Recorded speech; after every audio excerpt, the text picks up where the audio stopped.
Hey everyone, good afternoon, and welcome back to the third installment of the home ownership series that I'm doing. So, as you know, June is National Home Ownership Month, so I'll be sharing bite-sized pieces that you can digest on the home buying process. Everything from how to prepare financially, walking you through the actual process so that way you'll be prepared when you go to buy a home, especially if you're a first-time home buyer.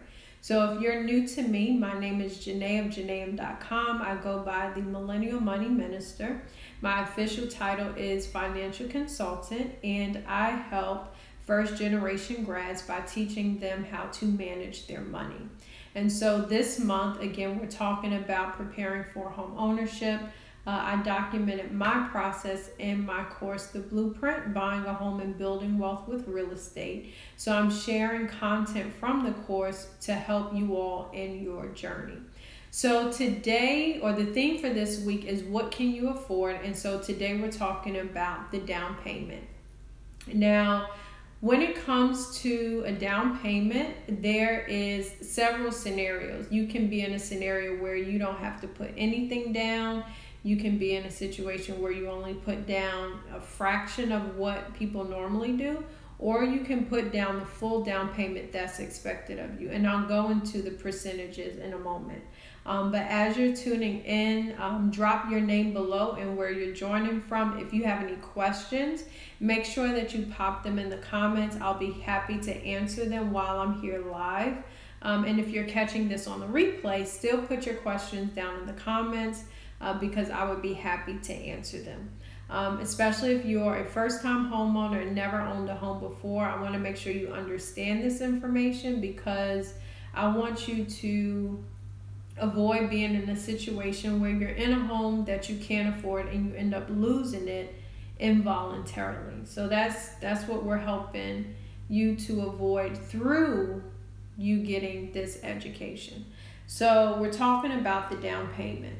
Now, there are a lot of programs out there that you can participate in. Some are provided by the people who actually give you money to buy a home. Some are provided through the government. And so those options are out there. Now, with a down payment, again, you can be in a situation where you don't have to put down anything. And so that's 0%. I got a conventional loan when I bought my house, so that's a private loan. It's not like FHA, which is a government loan. So I only had to put down 3%. And with conventional, typically, they ask you to put down 20%. So you can put down anything from nothing to 3% to 20%. Now we're going to talk about why the down payment is important in general. But what you should know is that just because you have to put down a down payment doesn't necessarily mean that it has to be your money. So we're going to talk about why the down payment is important in just a little bit, but I want you to know that just because you're required to put down money, or if you are required to put down money, it doesn't have to be your money. So again, as I mentioned earlier, there are programs out there, whether it's through the government or through the actual lending institution that's giving you money, that can help you with those down payment costs. So I'm going to run through these. I had a meeting that ran over, so that's why I'm getting on late. But I'm going to go over 3 things that you should keep in mind when it comes to the down payment and why it's important. So that way, when you go to buy a home, this is something that you can plan for.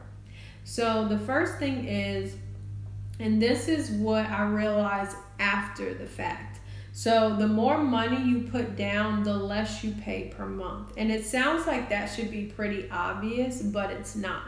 I remember when I was working with my loan officer, we played around with a few different scenarios. So the scenario was, if I put down, X number of dollars versus another number, what would that look like in terms of my monthly mortgage? Now, believe it or not, your mortgage will fluctuate every year. So it doesn't stay the same. So, some people think when they buy a home, they're paying the same thing for 30 years. You're not. So you get locked into an interest rate, but the costs that are built into your mortgage, when those things fluctuate, that's what will cause your mortgage to increase. So for instance, my insurance is included in my mortgage, and that changes from year to year. So depending on how that changes, that's how my mortgage will change. So even if you're just like with rent, how rent goes up every year, your mortgage can go up. It can go down as well. So that's something to keep in mind. But the more that you put down in the beginning, the less that you'll pay per month. So right now, I know that I'm going to be in a situation every year where, depending on the cost of my homeowner's insurance, that will determine what my mortgage payment is going to be. Now, the reason why you want to spend some time figuring out in the beginning how much you can put down is because you want to try to get as low of a payment as possible, as much as you can, based on what you have and what opportunities you have available to you to actually pay for this. So you want to make sure that you do what you can. Why? Because it will be around that amount for 15 or 30 years. So if you know that $1,200 a month, if you're paying that in rent, if you know that that's not comfortable, then when you go to buy a home, yes, you're paying $1,200 for rent, but it's not comfortable. You don't want to get a mortgage that's $1,200 because, even though your mortgage, your homeowner's insurance may fluctuate, you may pay taxes, in your mortgage, so that way it's not an additional expense you have to pay for. But if you stay in that $1,200 range, you run the risk of being a year into your new home, and now you're being strapped for cash when it comes to paying your mortgage each month. So if you're paying $1,200 a month in rent and that's not comfortable, then you need to be looking at something that's more under in the $1,000 or below range. Because what that will allow you to do, if you're able to get a mortgage around that amount, you know that you are able to do at least $200 more, which means you can be saving that money. So in the event something happens or comes up, you know that you have this extra money that you were able to save because you were already used to paying that amount. But you're not stuck having to pay that full $1,200 anymore. So the more money you put down, that comes off of the purchase price, and then when you do something called amortization, so with each house, when you buy, there's something called an amortization schedule, which is basically the schedule of your payments. So the more that you put down in the beginning, when you go to amortize that mortgage loan, that's less money that you'll pay each month. And so when you look at the full life of the loan, which is tip number 3, you'll notice that you'll pay less over the full course of the loan. And that's the whole point. Like, number 1, you don't want to be strapped for cash. So you don't want to have to lay out a lot of money each month.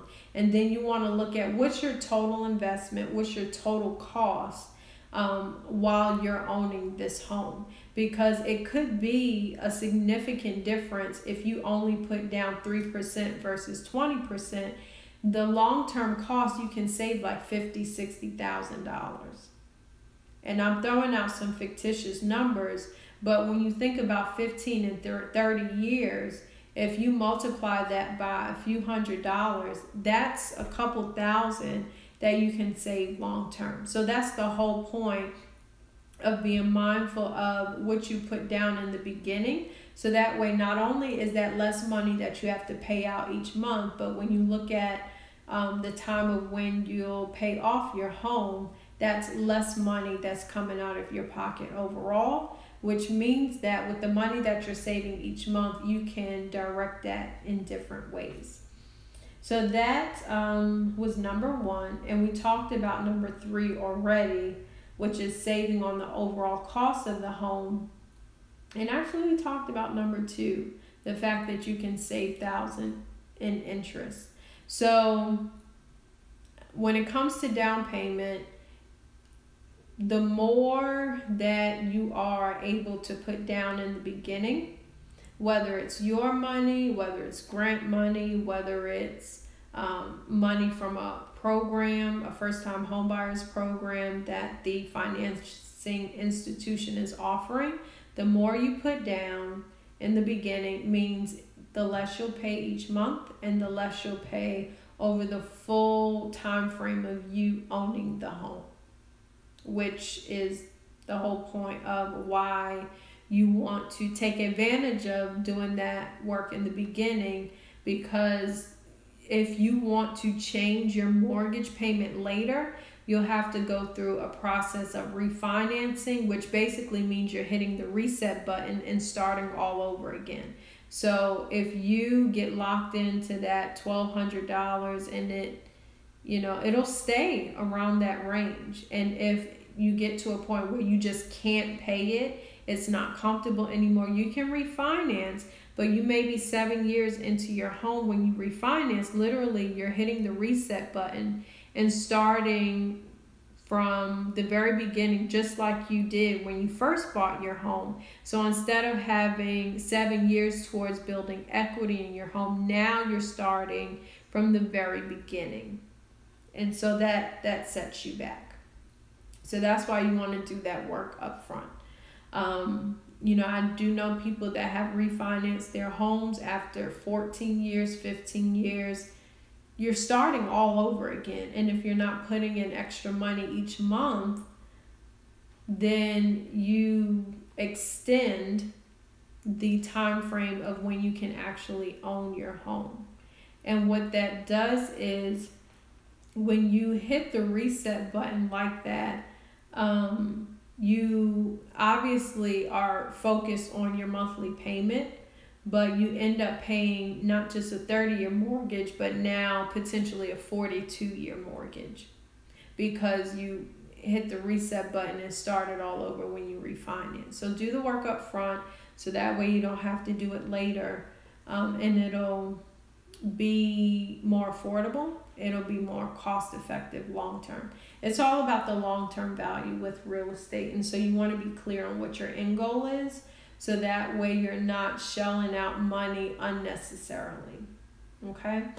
So that's all I have. If you have questions, just drop them in the comments, and the replay will be available on YouTube.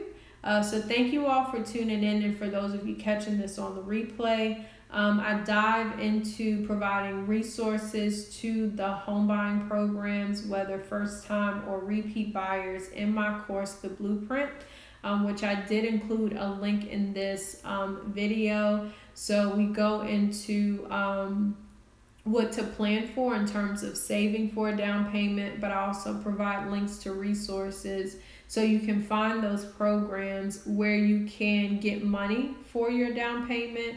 And then I have a tool called the debt repayment calculator, where you can figure out how much money you'll end up paying over the life of your mortgage loan. So that's all included in the course. If you just want the debt repayment calculator, if you just want the debt repayment calculator, if you go to the training section of my website, I have a training that's specifically targeted towards paying off debt faster. So I can put that link in the comments. But again, if you have questions on this topic, just drop them down below, and we'll be continuing with this theme on what can you afford. Okay, just drop your comment or concern in the comments, and I can follow up with you. Yeah, so have questions, drop them in the comments. I'll follow up with you, and I'll put the link to the debt repayment training if you just are focused on paying your debt off. If you're already a homeowner and you're trying to figure out how to take the funds that you have and just pay stuff off, I'll put that link down here below for you. So thank you all for tuning in, for those of you catching this on the replay, and I look forward to talking with you all next time. Bye-bye.